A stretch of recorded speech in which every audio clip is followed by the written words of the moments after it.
តោះជ្រាបសួរពុកម៉ែបងប្អូនទាំងគ្នាសូមស្វាគមន៍មកកាន់កៅនៅតម្រុយសម្រាប់កំសាន្តម៉ោង 4 កន្លះក៏ដូចជាម៉ោង 6 កន្លះបាទរបស់ admin គឺសម្រាប់ថ្ងៃនេះតែម្ដងបាទគឺថ្ងៃទី12 ខែ 8 ឆ្នាំ 2006 តោះ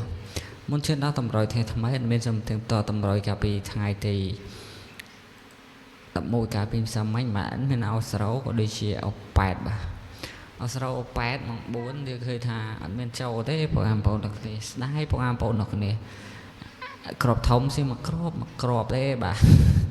អឺស្ដាយបងប្អូនទាំងគ្នាបាទអានេះស៊ីមកក្របបាទវាមិនមក152បាទបឺហើយអានេះមិនមកស្រោ97បាទបឺទៅមក297ស្ដាយបងប្អូនទាំងគ្នាស៊ីមកក្រប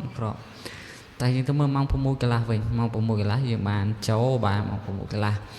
យើងបានចូលអស់សរោបាទនៅប៉ោះអាឲ្យត្រីសរោ9មកសរោវន្តាបងប្អូនគេឲ្យកបាចេញខ្ទុយបាទហើយក្របធំជាងមកក្របទៀតបងប្អូនគេស្ដាយខ្លាំងមែនតើតែយើងមានតែប៉ុណ្ណឹងបាទការទៀងទាត់នៅតម្រុយថ្ងៃចាស់យើងទៅមើលតម្រុយថ្ងៃថ្មីបាទ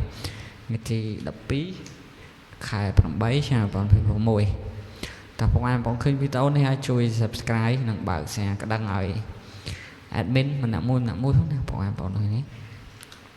ពេលណា admin ផុសតម្រុយទេបងប្អូនឃើញមុនគេតែម្ដងអញ្ចឹងបងប្អូនគ្នាតើ admin សូមបង្ហាញតម្រុយថ្ងៃថ្មីជូនបាទសម្រាប់អុកខ្ទង់នេះ admin អោសរោនិងអុក8បាទបងប្អូនអាចលេងបានសរោនិង8ហិត្រេយើងមានសរោវន្តា67ក៏ដូចជា89បាទ